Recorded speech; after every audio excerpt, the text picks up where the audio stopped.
Um, so it might seem a little odd that making a trail map sort of pretty would be a key quality, but an attractive map helps to first draw in a potential user's attention, and it helps to keep their attention during use. If a map isn't visually interesting or appealing to look at, users either won't use them or they won't spend sufficient time sort of studying them. So a good trail map makes sure that all of these key qualities are addressed, and it can sometimes require a balancing act to make sure they are all properly addressed. So good is a pretty subjective term, but certain design choices can really impact the quality of a trail map and the ability to properly address the items we just mentioned. So before I go through these, I did want to share the poll results from earlier, showing your design preferences. Let me just share this real quick. So for a lot of you, your idea of a good trail map may be different from another person, but a lot of you mentioned that you like the simple contours format versus shaded relief. You also like the trail lines to be shaded to match the blaze or marker color. And in terms of seeing maintained trails or maintained trails and unmaintained trails, a lot of you like to see sort of all of the trails available. And then lastly, the number 4, do you like to see points of interest or not? Yeah, most of you said you like to be able to see those things. So I'll be going over a bit more about each of those as we go on, but just wanted to share that with everyone so you saw what other people were saying. So as I go through these best practices, I'll try to be as inclusive of different map purposes and audiences, but some design choices may not be applicable to sort of all circumstances. And an important lesson for all map makers, and one that I've embraced, is to be open to constructive criticism. It can be pretty natural to defend your work and your decisions, but criticism can either help you develop sort of strong reasonings for your design choices, or it might help you recognize your design choice may not have been the best choice. So if you don't agree with something in this presentation, definitely let me know following the webinar. I'd be glad to hear from you. So one of the most important initial considerations for any map is, who will the map serve? This can be a pretty complicated question to answer, especially for trail maps, as there can be many different levels of users. So first, it can be easy to focus on just a primary user group, but it's really crucial to do your best to consider the full spectrum of potential end users. So people engaging in different activities and people with varying ability levels may be looking for certain things from a trail map. Once you've got a full spectrum of users considered, it's important to get at least a rough grasp of which user groups may make up a sort of largest percentage of use of the map.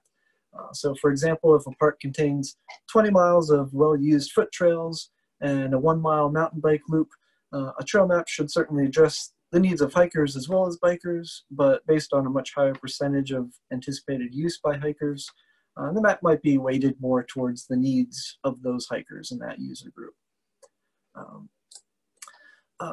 Another user consideration that's important to think about is which users may be most in need of easy to understand information about the trails.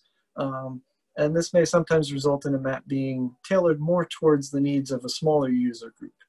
So one example might be in an area where experienced hikers might make up the largest percentage of potential end users, but some new to hiking users, they might make up a smaller percentage and they might need easier to understand maps. So while the experienced users may desire some additional details, the overall balance of the map may move toward the simpler needs of new to hiking users, and away from sort of the more complex desires of experienced users. And one strategy that the Trall Conference sometimes uses in situations like this is to provide both simplified and full-featured versions of maps to sort of more thoroughly meet the needs of and desires of these groups. And finally, whoever's commissioning the trail map will have their own desires that will need to be incorporated into the trail map. They may not be the ultimate end users, but they need to be considered when making these design choices. All right, and lastly, before we get into some of the specific design choices, it's very useful to also recognize any major constraints that could affect how design choices may be implemented. So a good question to ask is, what length of time is available to create the map? If you only have a relatively short amount of time available, some sacrifices may need to be made, so it's important to ensure the most important qualities are addressed. You have to consider what kind of software might be used.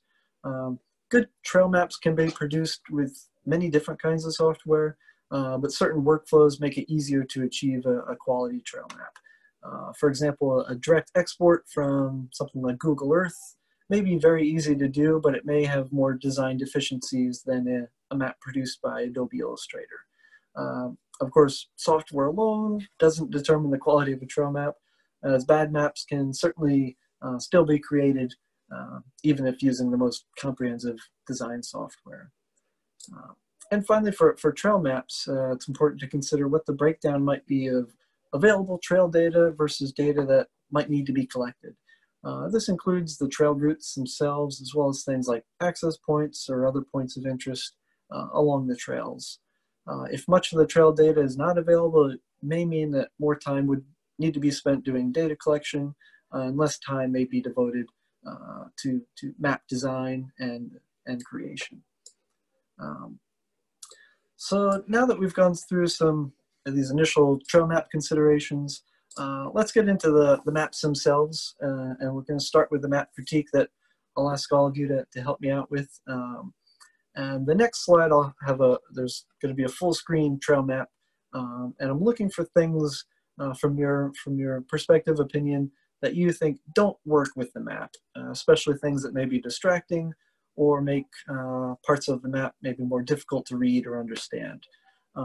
And sort of try to keep in mind those three key qualities of ease of use, accuracy, and attractiveness. As mentioned here, I'm sort of looking for quick answers using that chat function. So just keep your response short, no need for long sentences. And as things appear in the chat, I'll mention them for everyone else to hear. And yeah, don't worry about repeating an answer if someone already had it. That seems to happen to me all the time. And there are no wrong answers, so feel free to do whatever, or any opinions, put them up there. So with that, let's go to our map. All right, so here's a trail map of Blue Lake Park. So what are some things that you think don't work with this map? Using that chat to put some opinions in there. And I'll take a few moments for people to put some things in, and then I'll start reading some off. All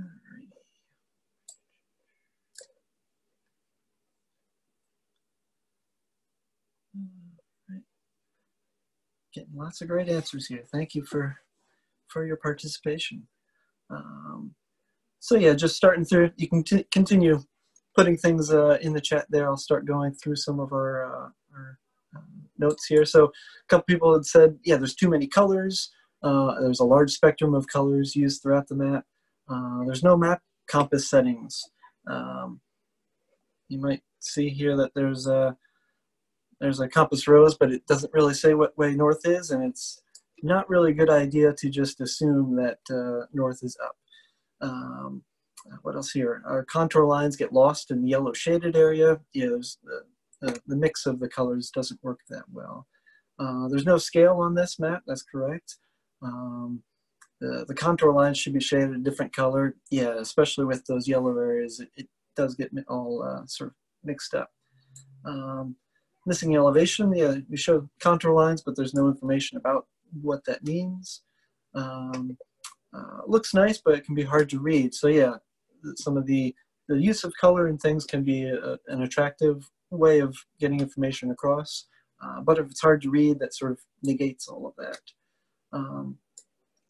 The water's too close in color to one of the trails. Yeah, the white trail, you can't quite tell which is the trail and which water might be. Good point.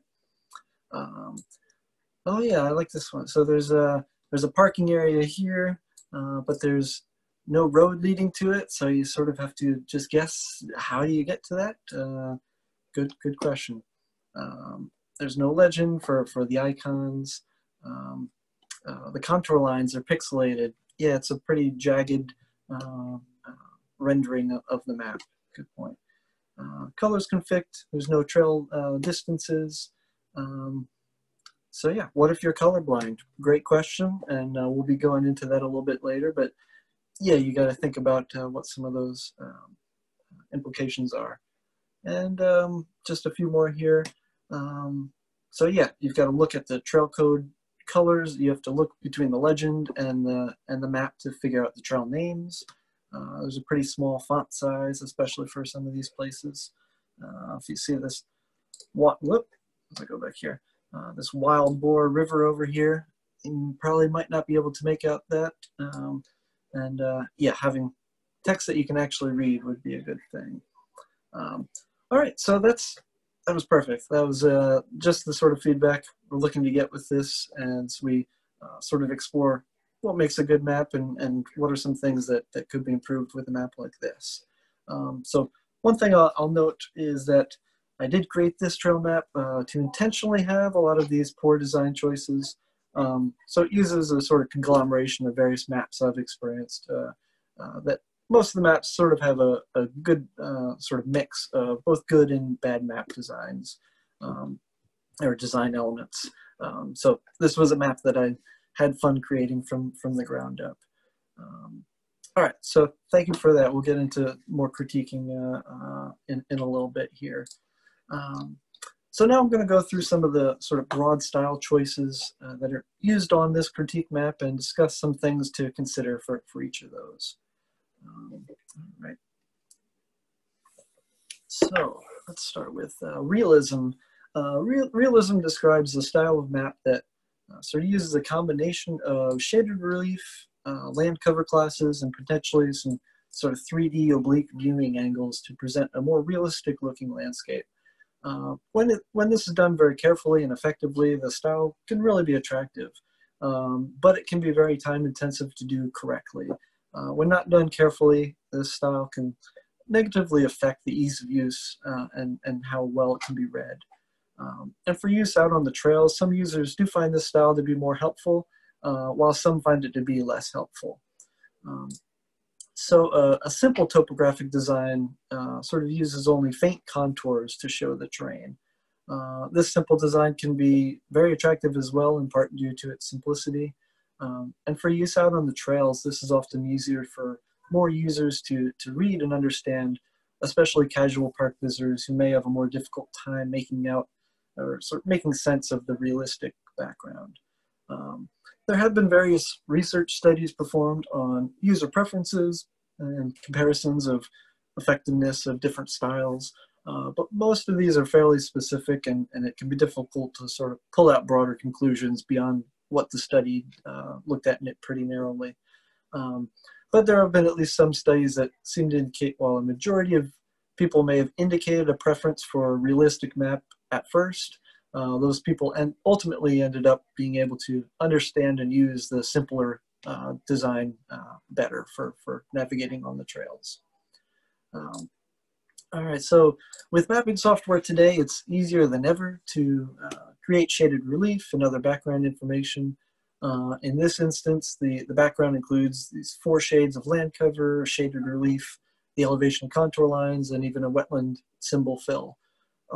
The combination of all these makes a pretty, an overall contrast that's pretty low with lots of grayish shades, and it has an overall dark tone that's uninviting and a bit more difficult to read in low light. These can be very useful data layers, but when presented in a combination like this, these busy backgrounds often do more damage than good. And especially for casual map users who may be in most need of a map, it can be more difficult to pull out the trail information they need amongst the complexity. So in this example of a simpler design, the background includes just one shade of parkland, the elevation contour lines, and a wetland symbol fill. This design is very high contrast and much clearer prominence of what the important trail information is. And this map background is much cleaner, especially without the interactions of the shaded relief and other layers, which makes it much easier to read for more users. For many people who don't exactly know what shaded relief means or how to use a topographic map, a simple background can allow the important trail information to be very prominent and not get lost in a busy background. So adding shaded relief can seem like a wow factor for a map, but it can also make the map more difficult to understand for some. Shaded relief and contour lines together can especially be difficult to design properly. If it's executed correctly, these layers can really be complementary without affecting the ease of use.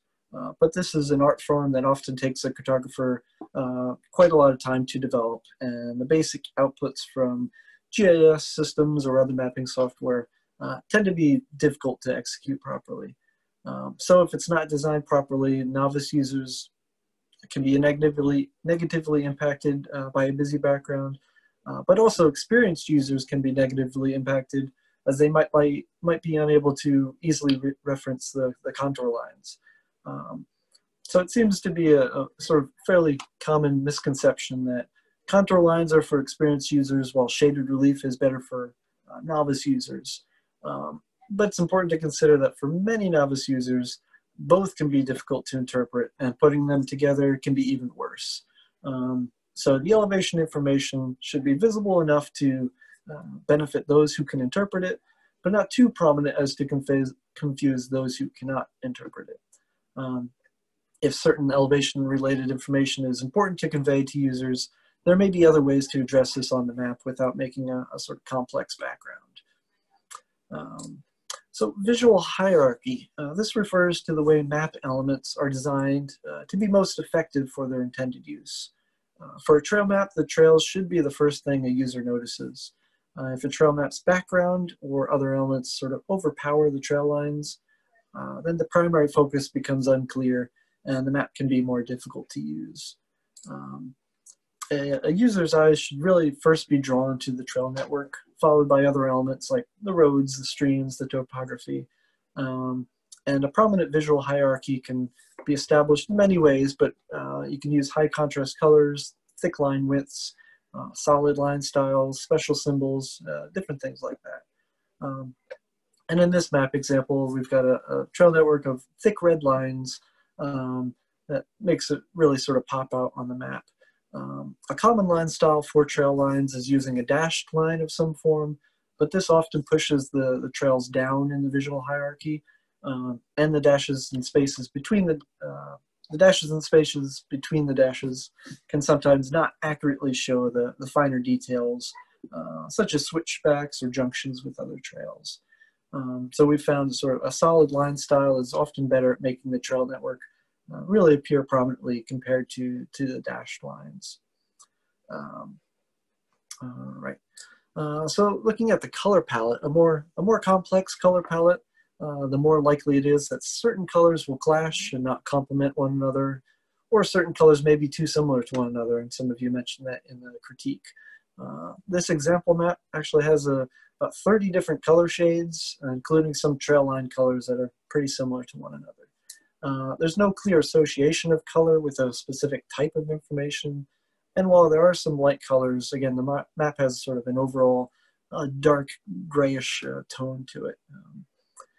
Whereas this simpler design has a pretty limited color palette. There's only about 7 different color shades.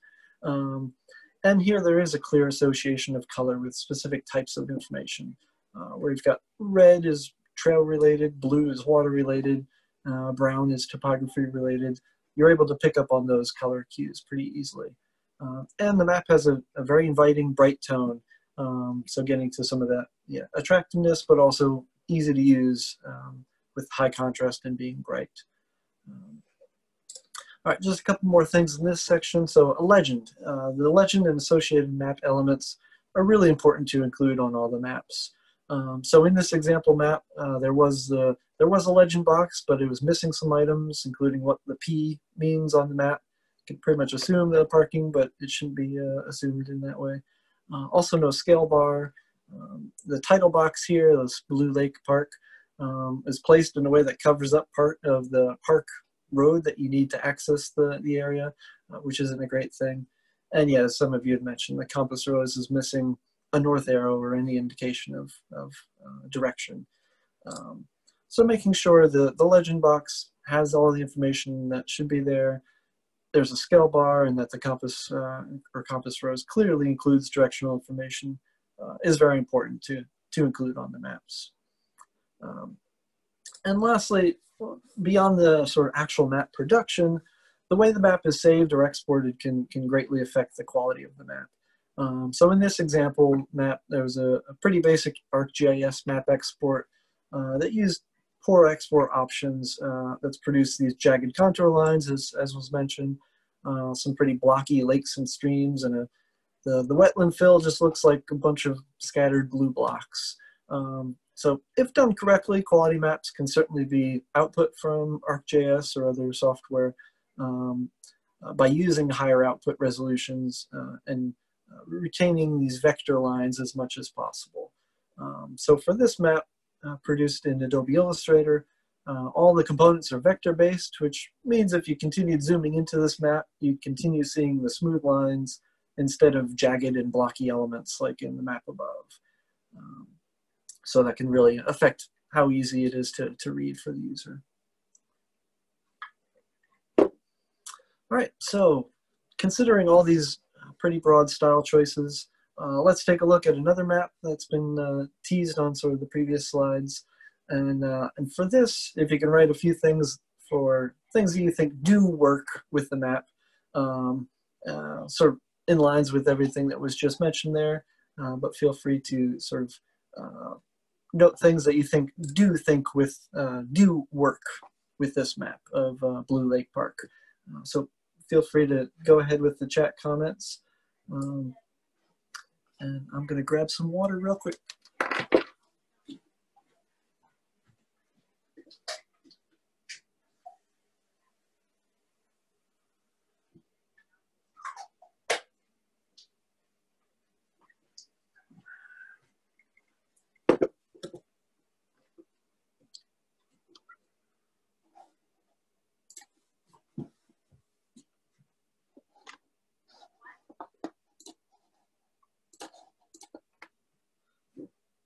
Alrighty.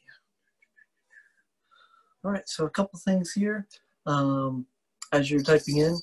So distance is missing. Yep, as you, this is sort of, I'll be getting into some other things later of additional details, but yeah, there isn't a form of trail mileage information on here, although you can use the scale bar if you needed to do that. This includes the unmarked trails, shown as a different line style from the marked trails.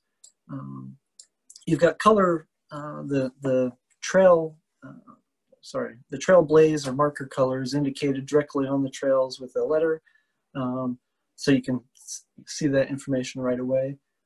Good contrast. Yeah, there's the things that you need to see versus things that can be more in the background, and there's a good contrast between that. Mention of, yeah, the lake and river, the outline, how those are displayed, that helps give a sense of what might be a larger body of water versus a more minor stream. The trails are named, yeah, these versus having just the trail names in the legend, you can see the trail names directly along the trails, right?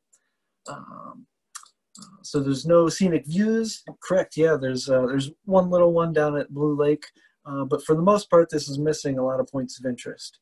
And as you mentioned earlier, most of you, you like to be able to see those on the trails. So that is missing. And yeah, this has a very basic compass rose with north, but there isn't a magnetic declination. So use for map and compass purposes is a bit limited for that. Yep, absolutely. Just a few more things here. Yeah, so the contours, they pop out against the background of a light green parkland. So you don't have that interaction with different backgrounds. All right, and let's see, white shading. Yeah, so in this instance, it's not correct, very well labeled on the map. Might be incorporated into the legend. But here the parkland shading is green, and everything else, the white on the north side of Park Road East would be private land. But that could probably be better clarified.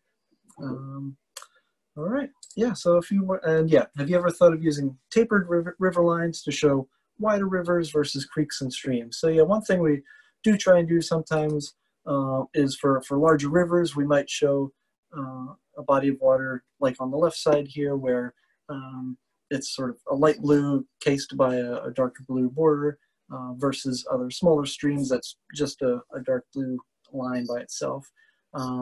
But yeah, that's something we're always looking to explore, especially if it might be useful for people navigating on the trails. All right, so with that, I'll missing elevation on the darker contour lines. Yes, so one thing this map does improve on is that the legend indicates that it has an elevation contour interval of 20 feet, which is somewhat helpful, but I did forget to actually put the contour labels on the lines. So you've got an idea of the topography, but you don't have an absolute sense of sort of what the elevation is. So that's a good point there. All right, great. So you guys touched on a lot of things from the past few slides, as well as a bunch that we'll be talking about on our next section. So going through here, here's just a quick direct comparison. Look back at the full map from the first critique. Just so you have that sort of back and forth of those two map styles. So now let's go into some design choices related to representing the trails and information about them. And a lot of you mentioned things that we'll be talking about here. So that was perfect, thank you. All right, so trail line styles. So using a single color of trails, regardless of their sort of on-the-ground blaze color, can have many different advantages. And the trail conference maps use red for the color of trail lines fairly consistently, with blaze colors indicated on the trails with these symbols with a letter on them. Using the color of the blaze color for the trail line is a very common design choice, and several of you also mentioned a preference for that in the initial poll. For some users, this style really may be preferred and more helpful, but oftentimes for even more users, this style can negatively impact the ease of use for the map. It's often suggested that this style is easier for novice users, but it's likely only true for a small percentage of novice users, and it ignores some of the reasons why this trail line style can be less helpful for other users.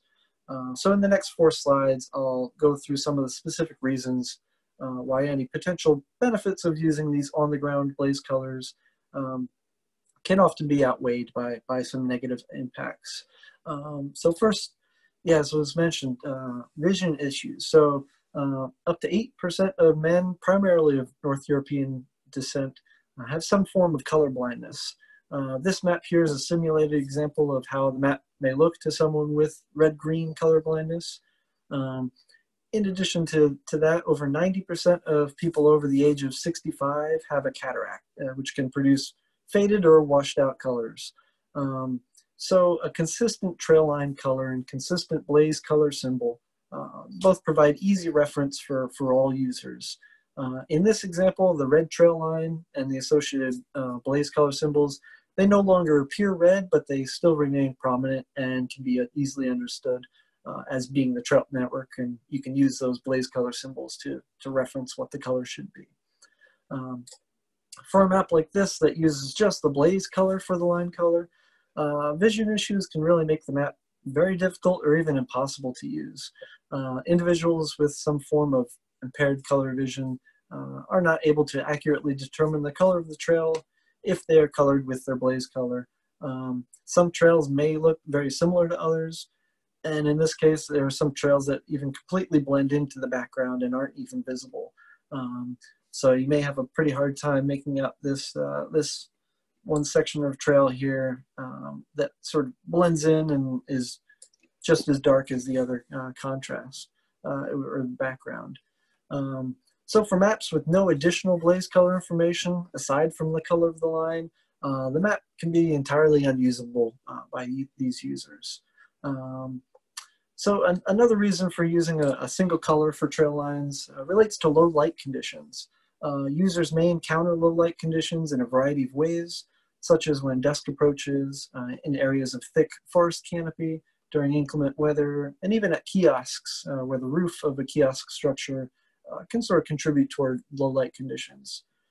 When the map's darker and contrast is reduced, it's important for trail information to still be easy to understand. In this simulated example, the red trail lines and blaze color symbols, they remain visible and prominent even with the reduced contrast. When viewing a map using the blaze color for the line color, the color differences can be a bit more difficult to discern, and some trails may be difficult to make out again against the background. For users who may be lost or semi-lost as dusk approaches, the ability to understand a map in low light conditions can really be very important for their safety. And while this is mostly a concern for print or kiosk maps, digital maps can still suffer similar effects. Many people use as a battery-saving technique, they may greatly reduce the brightness levels of their device's screen, which can end up making the maps look just like these examples. So it's not just a print issue, it can also apply to digital maps. So a third reason for using a single color trail line style relates to how many trail systems sort of have trails marked in similar colors. In this example, there's a yellow trail, an orange trail, and a white trail all located near one another. The trail lines can be easily made out, and using those blaze color symbols and the legend, you can easily distinguish which is which. For a map such as this that uses the blaze color for the line color, even without those visual impairment issues, it can sometimes be difficult to distinguish what color a specific trail is as compared to other trails. In particular, shades of yellow, orange, and red can look pretty similar to one another, as can shades of blue and green. In this example, where the white and yellow trails intersect, and the yellow and orange trails intersect, if the user can't quite figure out which color is which, this can have a detrimental effect on their ability to safely navigate the trail. And finally, using a single color of trail lines sort of allows the entire trail network to be given the same visual weight. The Trail Conference's use of red trail lines helps to make the entire trail network sort of pop out and be equally prominent. On a map like this, where each trail is colored by its blaze color, certain trails are given more prominence because they stick out more. The eyes are often drawn first to high contrast trails, such as dark red, dark blue, some of those darker colors. And colors that are similar to the background can often blend in, and this can be very dependent on the kind of background that's used. So for instance, light blue or light green trails might fade into the background or look similar to streams, as was mentioned. Or in this case, the orange trail might look pretty similar to the contour lines or otherwise sort of fade into the background. So I've touched on this in some of the last slides, but it's really important, or sort of best, to include the blaze color information directly on the trails in a way that can be easily identified by users under various conditions.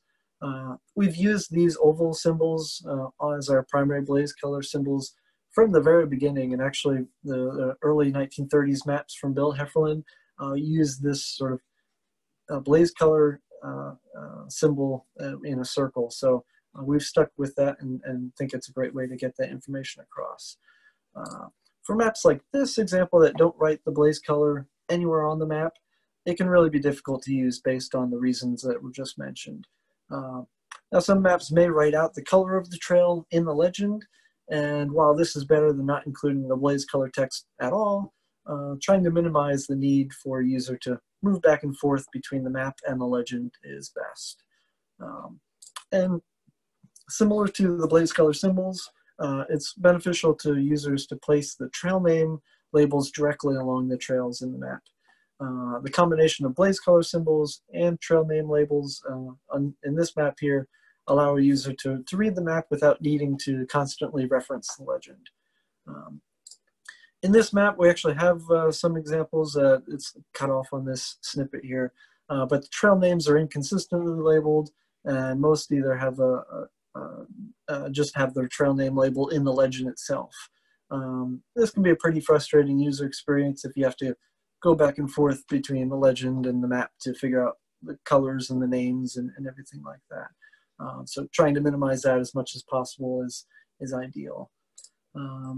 So with that, we've taken a look at our broad style choices and our sort of trail information choices. We're going to do another rapid fire critique of another map. And let me just see here. All right. So here is another map of Blue Lake Park. This one's a bit more detailed from the first critique map. Some things have been tweaked, but we'd like to hear some things that, again, do not work for this map. If you want to mention things in lines with what we had previously talked about, that would be great. If you want to mention some new things that we haven't quite touched on, whatever you've got for me, we'll take a look. So feel free to use that chat and hear your map critique.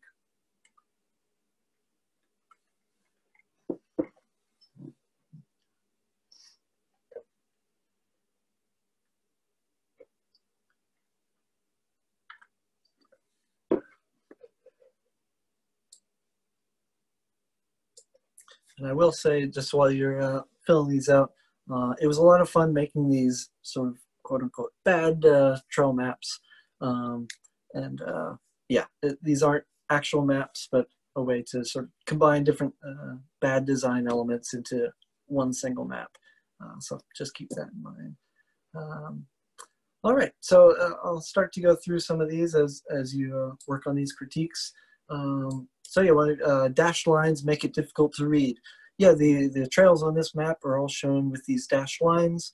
That's a fairly common convention for maps. Even places like Google Maps or other online mapping uses this a lot as a way to sort of differentiate from road lines. But for a trail map, it can be pretty difficult to read and make sense of the trails. Again, yeah, the contour levels, as with the very first map, there are contours, but there's no indication of what the contour interval might be, and there aren't these sort of darker index contour levels every 100 feet or whatever it might be to help with that side of things. We've got some instances of broken trail lines. So even down here, we've got this purple that just sort of ends in the middle of nowhere. And even this white trail up here at this stream, it just sort of ends, and you have to wonder, does it actually end, or is that just a map error? All right, let me see here. Not liking the numbers. Yeah, so this one does indicate what the trails are by using map numbers that you have to go back and forth with the map legend. It's better than not having anything, but at the same time, it can be, again, very difficult to make sense, and you have to constantly go back. Was number 2 the Robin Trail, or which trail was it? So yeah, that can be quite annoying. All right, we've got some Park Road East and parking number 2. These text labels here are pretty close to one another, sort of actually overlapping at some point. So yeah, that spacing issue, that doesn't really help with being able to read either of those. Another comment, it's readable but difficult to find quickly the trails. Yeah, as compared, especially compared to that first example, with a much less busy background, it's overall fairly readable, but again, with that dashed line style and a few other things, it can be difficult to sort of quickly find where those trails are. All right, legend lacks continuity. Yeah, sort of a mishmash of, there's some components here, and then there's other ones here, and it's, at least we do have a scale on this one, although it's in a weird, I don't think most people measure their maps by 1,340 feet intervals. So there can be some improvements there, but at least we've got some sense of a scale. All right. And again, yeah, mentioning here that we've got this sort of floating parking symbol, and we don't know how you get to it. Do you get to it from this one road over here or this road? We don't quite know. It's sort of a missing bit of data. All right, no trail names, and also I'd rather see the trails in one solid color. Yeah, again, that dashed line style, it can work in some instances, but especially here, it makes it very difficult to be able to follow the trails. All right, here's a good point. Yeah, parking lot number 3, which is right over here. This one's shown with a sort of gray fill as compared to these other ones that have a black fill. We don't really know why that is because it's not indicated in the legend. There could be something special about that parking lot, why they use that, but without having that in the legend, we can't really figure out what that means. All right, so just a few more here. Yeah, highway number, we've got an interstate highway over here, but we don't really, you would think it would have a highway symbol or at least a route number of some sort, but we don't see that there. Green trail is very difficult to see. If you're able to even find it over here, this number 7, it just sort of blends into the background there using that combination of dashes and green. All right, just a couple more here. Swampy areas are pretty hard to see. Yeah, that sort of fades into the background. Hard to see which is the woods roads. Yeah, we've got dashes and dashes. We don't quite figure out, it's hard to make out which is a dashed actual trail versus a woods road. All right, and last one here, yeah, different fonts for the same feature. Yeah, so if you look here, we've got this 7th Hill, we've got Fossil Hill, and we've got Mount Robin. Each of them has either different fonts or different spacing between the different components of it.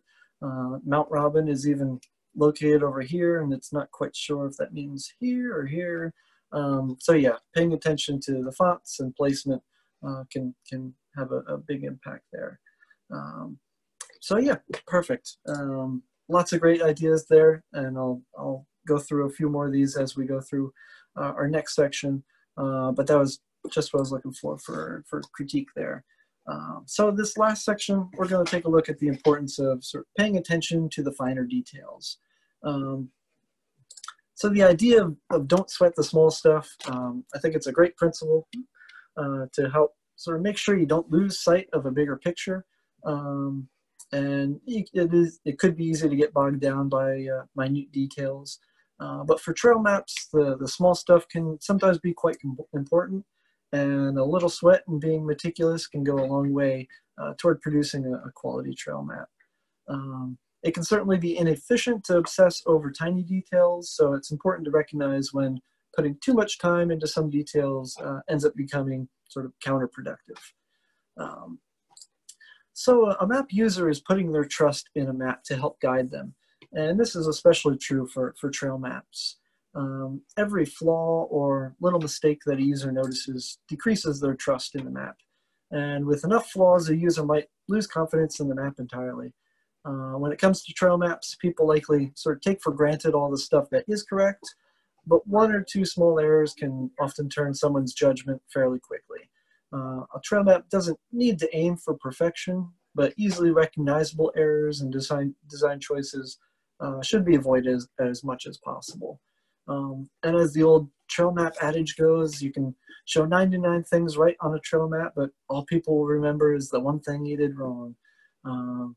If that isn't an adage yet, maybe it should be, or some sort of meme, I don't know. But for now, let's take a look at the latest critique map for examples of where these details weren't properly addressed, and we saw some of these errors introduced.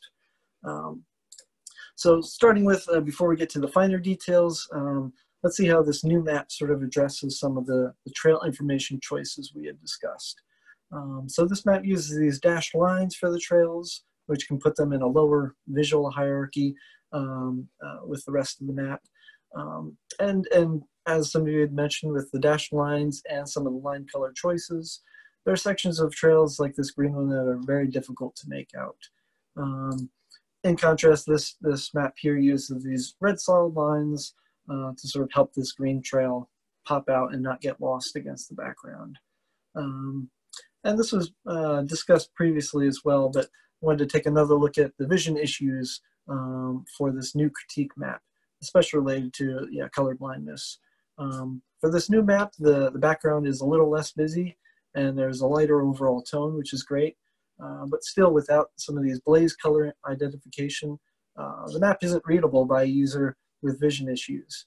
In contrast, the red solid lines of this map are certainly no longer red in color, but again, they're all a consistent shade, and the map is more usable by these users.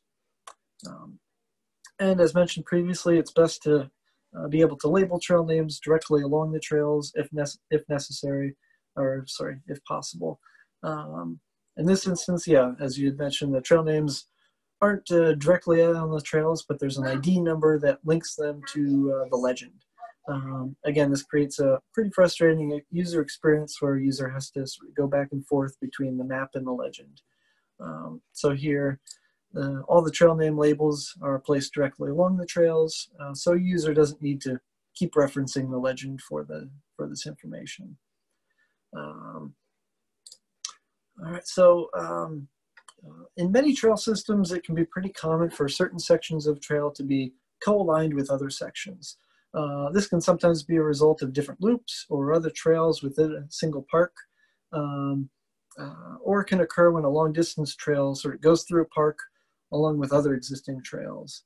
For maps that use the blaze color as the line color, these co-aligned sections are often represented pretty poorly, sometimes by just putting the lines parallel to one another, sometimes mixing the two colors along a single line, and sometimes by not even indicating there's a co-alignment and just showing the more significant trail. I've also seen examples of sort of triple alignment where you've got 3 parallel trail lines, and this can end up affecting the accuracy as well as how well it can be used as the trail map. For this example map, the extra issue of having these dashed trail lines makes the co-aligned section even a bit more messy. But for this simple design map, a single trail line is used to represent the co-aligned section. And this is better representative of what a user would actually encounter out on the trail. To address the co-alignment, we use 2 blaze symbols directly adjacent to one another. And so you can see here that the trail section past Legs Lookout is a single trail that includes both red blazes and orange blazes. All right, so some of you had mentioned this as well. This section of the critique map includes sort of 2 kinds of trail line issues. The first relates to trail lines that have sizable gaps, such as this section of the purple trail that just sort of ends here. It's unlikely at this point that the trail just sort of stops shortly of reaching the white trail, especially since the trail includes the word loop in its trail name. But these sort of gaps can be introduced at various points during the map creation process. And it often starts with trail data in GIS that may not have been properly joined with the other trails. The second issue relates to trail lines that can appear jagged or have extra noise associated with them, such as this purple line where you've got something going on here and these extra jagged points on the trail. And these are pretty characteristic of being a line that was likely derived sort of directly from a GPS device. If the raw GPS data was used, instead of a cleanup version, it's possible these sort of small errors and issues with the raw GPS data can appear in the map. Here we've got the same section with this simple design map where we don't have any of these gaps between the marked trails, and unless there are actual on-the-ground map gaps, most trail networks should be fairly continuous without these gaps. In addition, all the trail lines are smooth and not jagged, unlike that purple one above. And taking the extra step of creating new lines based on GPS data is often time worth spent to avoid trail lines that end up looking messy. Road lines. So road lines should typically be at a pretty similar visual hierarchy as the trails, if not a little less prominent than the trails. If road lines are too faint or blend into the background, they can be difficult to use for trailhead navigation purposes. On the flip side, if road lines are too strong and dominate the map, this can distract from the trail network.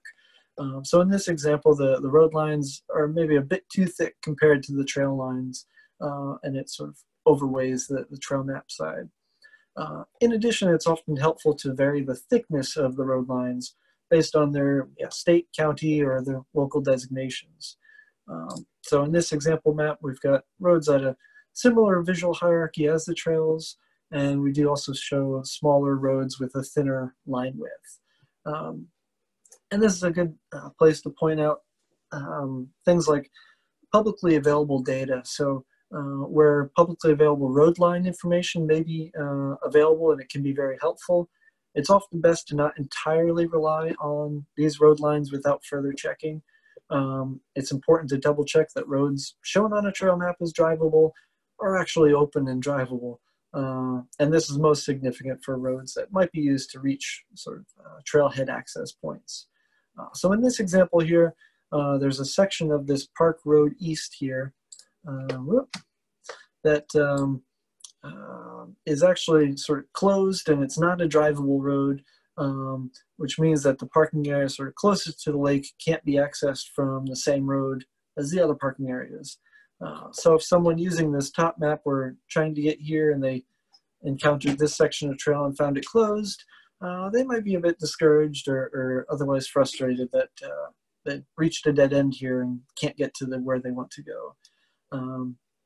And also, as was noted previously, the parking on this top map uses a different gray color without any indication on the map or in the legend why it's colored differently. And it's important that if we use different symbols, it's important to make sure they're defined at least somewhere on the map. All right, so another example here of simplifying detail. So the data used for background data layers can often come from varying sources and be derived using different techniques. It's often the cartographer's role to help ensure the right balance of details and simplification.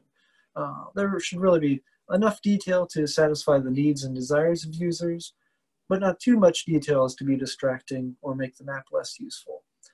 So in this example map here, the stream layer through the map is a bit overly detailed, and especially in comparison with the other streams and other lines on the map.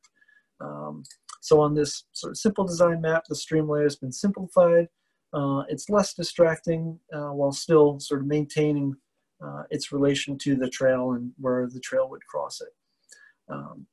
So as much as possible, maps should show accurate locations of features, but details should only be sacrificed when readability is compromised, in which case you might take these features and adjust them or simplify them to improve their ease of use.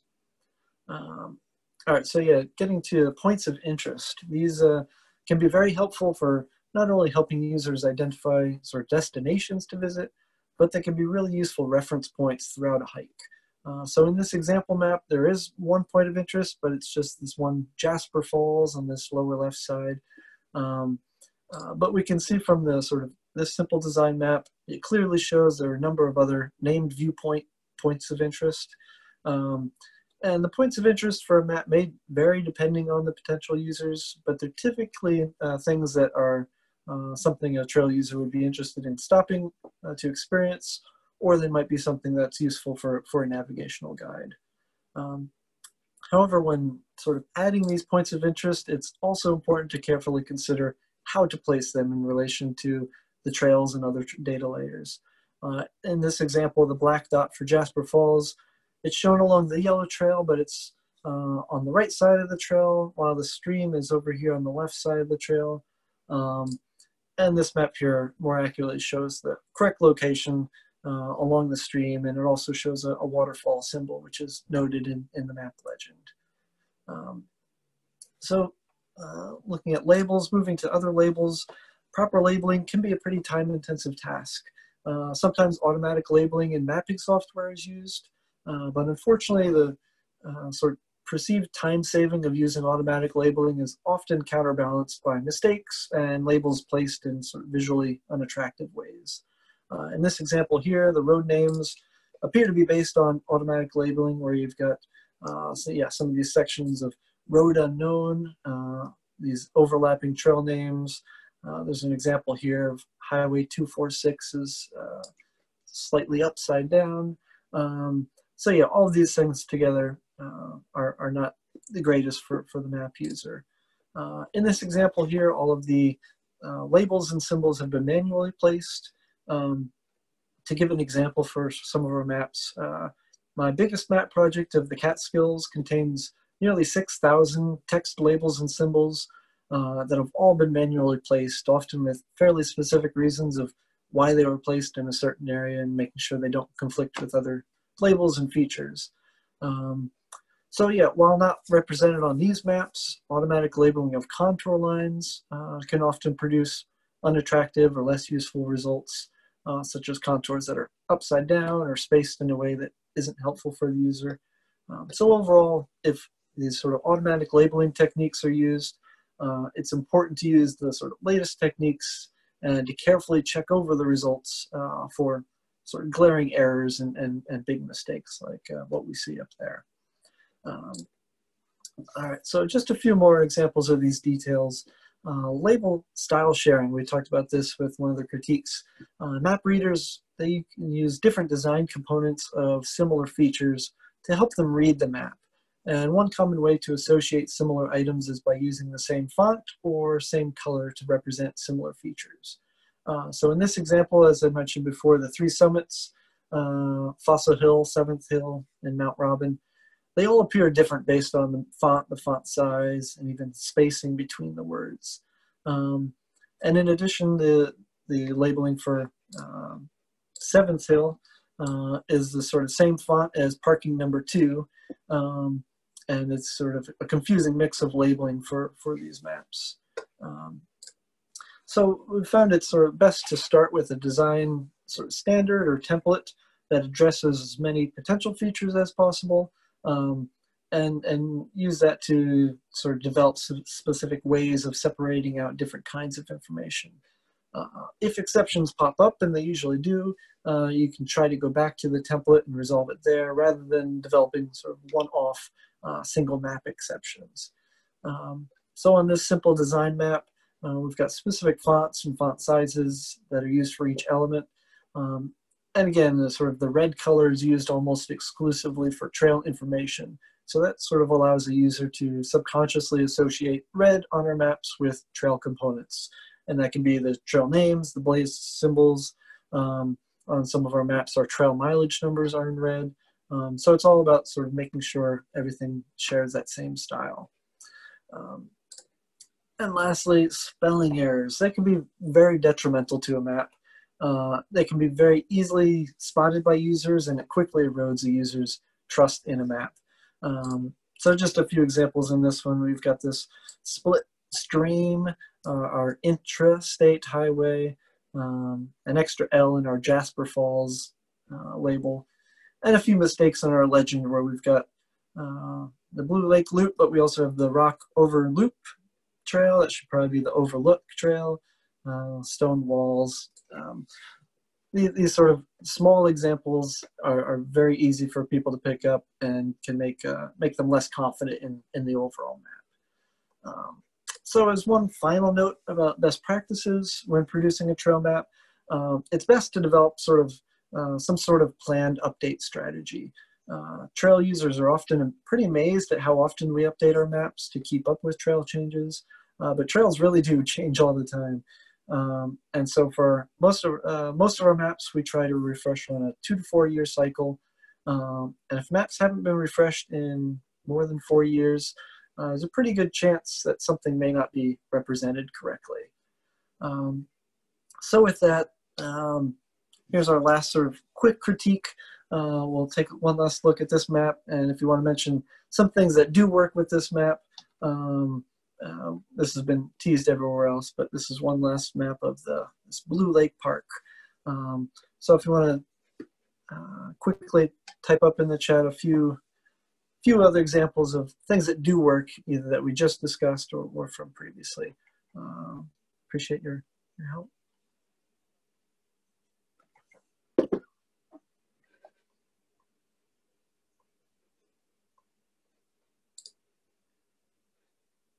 Yeah, just get into a few other comments there too. Why we might have all caps for the trail labels. And this is just one design standard that we've sort of developed over time that helps differentiate from some of the other labels. And we also use that for our roads in black, the all caps. So yeah, just a few conventions that have been developed over time that we're continuing to use there. So yeah, George makes a great point. Our distances aren't on this map, and that's a feature that a lot of people really like, and where we are able to incorporate trail mileage junction to junction, that can be really useful for navigation or planning your route. So yeah, that isn't on here, as well as the contour labels that I had forgotten. I'll have to update that for the next time.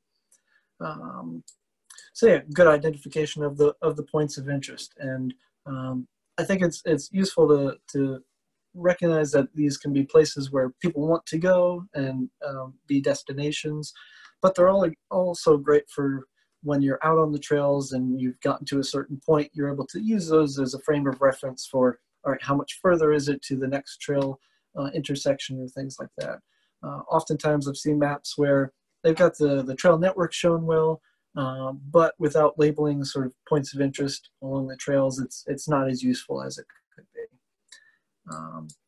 All right, great. So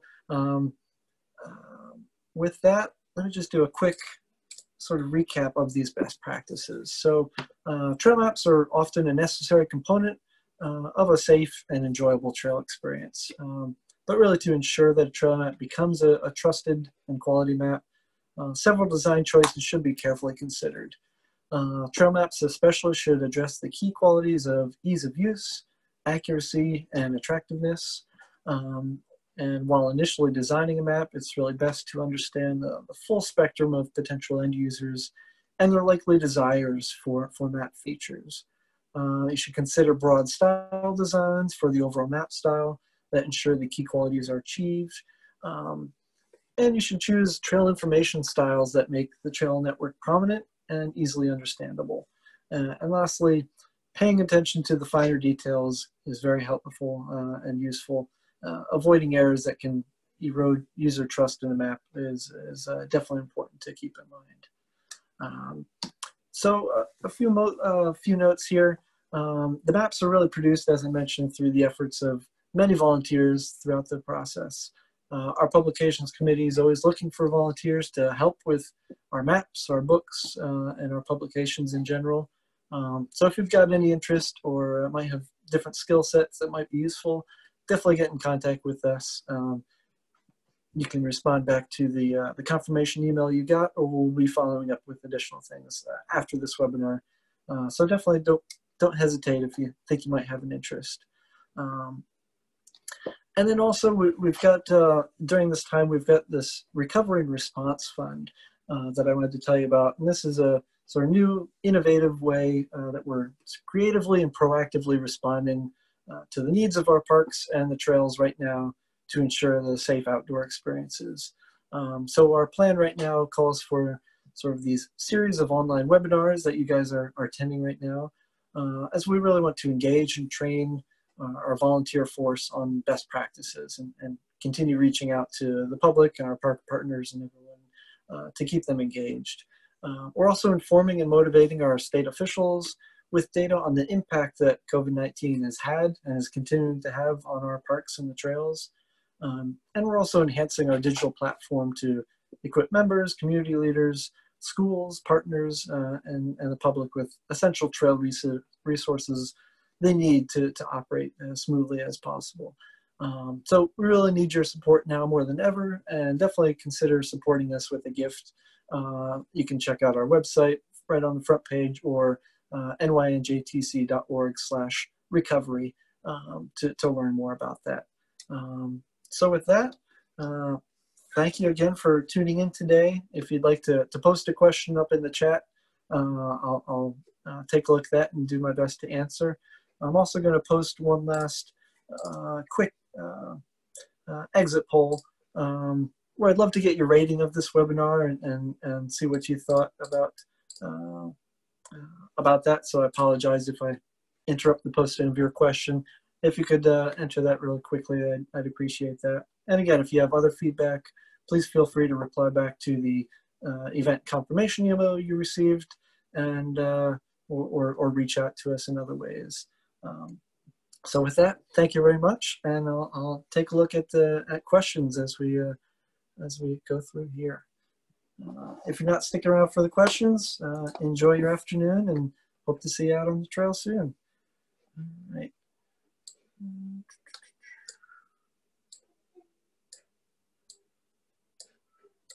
All right, so a few questions that have come up as I sort of haven't lost track of it. Yeah, as I mentioned, the all caps for the trail labels.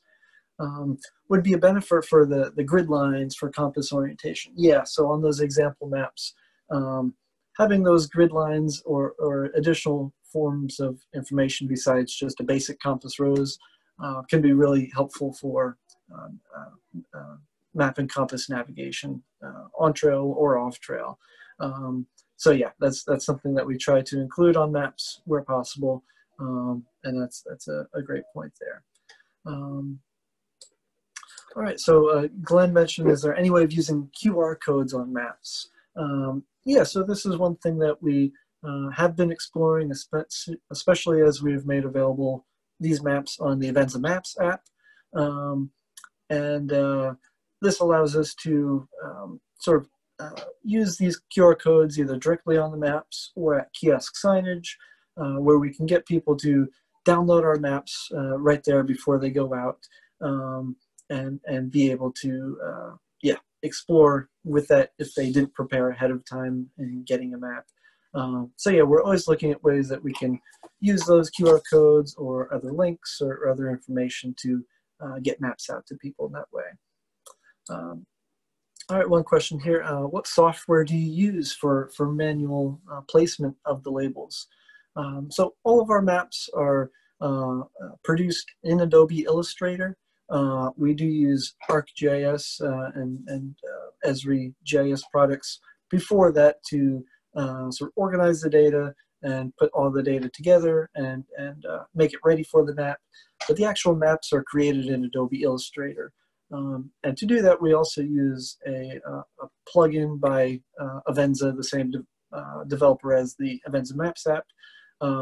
We use a plugin called Map Publisher that pretty much allows us to use Illustrator as if it were a GIS system with all the data. So that's how we're able to use that aside from what you can do in ArcGIS.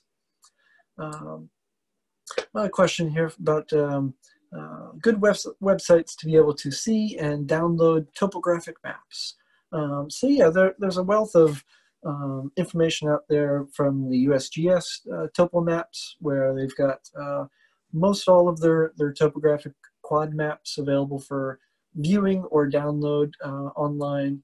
I'm not quite sure what they are offhand, but you can likely search for those.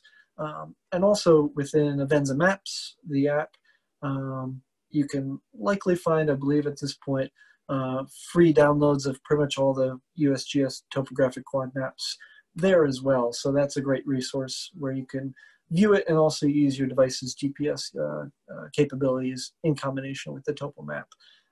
So yeah, you can definitely check those out if you'd like. So yeah, current maps are very useful. As I mentioned, it surprises people sometimes how often we do revise the maps. And people may take for granted how often trails do change. And that can be things related to trail closures or trail relocations due to issues related to storms or landowner issues, or just a bad trail that might need to be moved somewhere else. But there can be so many different things, such as new parklands that have been added. Lots of great open space stories recently of protected lands that are being added to parks, so we want to get those on the map. There can be parking location access point changes that we might need to add things to the map or take things off if they're no longer a parking option. So yeah, lots of different things that can go into that. All right, note from here from Mike, we need a single page printed Catskills map. So yeah, one thing we've been able to do with our Avenza Maps app offerings is we've been able to create some sort of unique digital-only app maps where we're not constrained to print limitations. And one example we've done there is we've taken our Catskill Trails map set, which is traditionally a 6-map set printed on Tyvek. And we've combined those all together and made a sort of expanded one single map, Catskill map. And right now that only lives in the digital realm through the Events Maps app, but we're looking at ways to be able to print that as a poster for display, for planning, putting out on your table and planning your trips. So we're definitely looking at ways we can get that done, because that's definitely a request we've gotten from people right there. All right, a question here about the Patriots Path. Yep. So I'm trying to hike the entire length of the Patriots Path in northern New Jersey. Published maps can sometimes be hard to find, and we've been resorting to using all trails, but its accuracy is an issue. What is the source of the data used in all trails? So yeah, apps like AllTrail, apps/websites, like AllTrails, they typically rely on crowdsourced information that comes from users who are using the app. In those instances, for something like AllTrails that also has, they might have connections with other map makers and other data sources where they can pull that in from different data sources. But for the most part, it's not entirely clear where that data comes from, aside from sort of the user submitted information. So yeah, it can be pretty difficult to rely on that information if it's just being mostly sort of contributed by users themselves. So yeah, that can definitely be an issue in terms of completeness or accuracy, or even if it's up to date, if it's using something that a user had submitted 10 years ago, is that still reliable? So that can definitely be an issue. Yeah, when you're trying to work across different parks and different even counties and things like that, it can be difficult to pull that out. But yeah, that sort of answers where does the information for AllTrails come from. Great, so one last question here. How about having a map showing the coverage of the trail conference map? So we do have, as part of our resources on our website related to our online store where you can purchase maps, we do have an index map that shows where all the different maps cover, and which counties, which parks they cover. So yeah, and that's something that in our physical store, which is closed right now, we also offer that to help people figure out where they might need to get the maps. So yeah, I think that's about it down there. So with that, I'll say again, thank you. Enjoy the rest of the afternoon. Hope to see you out on the trails, and enjoy. Bye-bye.